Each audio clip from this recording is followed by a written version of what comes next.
very hot topic, and as you said in your intro, it's not just here, it's global.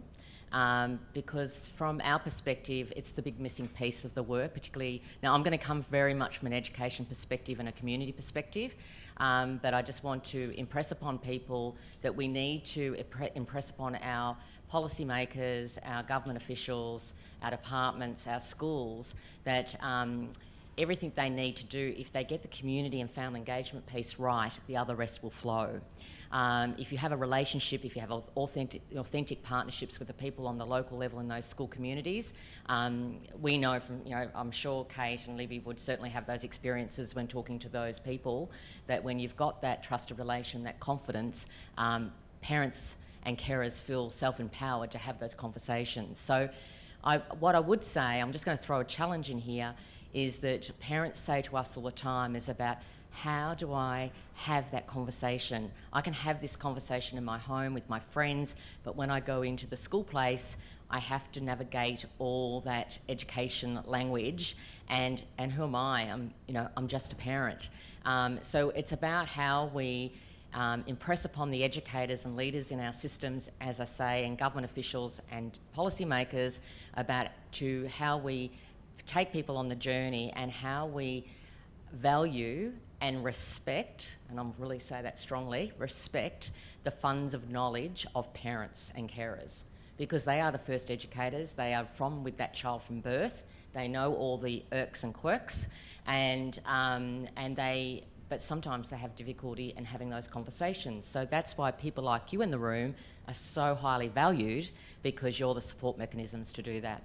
So yeah, I'll probably leave it at that, but it's certainly, there's actually probably close to 50 years of research, evidence-based research around the parental engagement, but unfortunately the focus is always around literacy, numeracy, results and student outcomes. But if we could do the other bit, that other stuff would just happen naturally.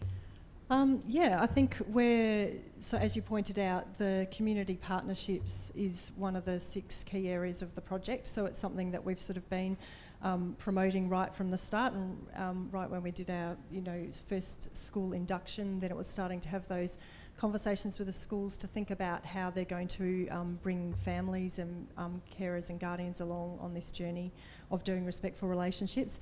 We're always sort of saying, it's all very well to have respectful relationships happening in a school, but then if that child goes home, and if that message then isn't being reinforced by the family, then we're going to be limited in terms of its impact. We're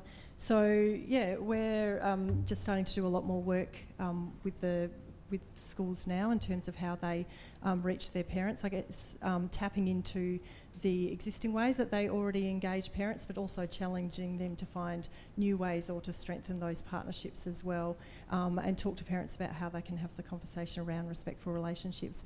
We're at a parent information night last night. 3 of our schools had a combined parent information night, and very much the conversation was there was unpacking some of the key concepts that we covered in the 4 hours, and so they can have those sort of car conversations on the way home then with their children, backing that sort of up. So I guess equipping parents to be able to have those conversations and to know what their students are learning each week, so then they can be following that up at home.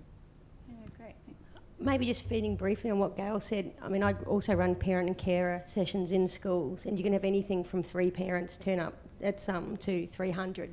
So finding a way to make it worthwhile for parents to come out at the end of a busy day and attend something and get something useful for themselves. But the other thing is, you can do a great job of teaching something and you come back the next Friday and there's little Jimmy saying, yeah, but my dad said, and then you're like, that whole hour we spent last week has been undone. So actually explaining why dad or mum or parent or carer might have a different conversation. And so often parents are really receptive. They're like, I hadn't thought of it, I didn't know. So it's not even that there's a lot of resistance, it's just that maybe they haven't had these discussions. Yeah. I also think it's worth noting as well the importance of parents getting that message. It's something, again, that we've been thinking a bit about within Partners in Prevention. We still don't have the answers yet, but just thinking about how Respectful Relationships is a program that's reaching parents as a primary prevention initiative, not just focused on students in schools.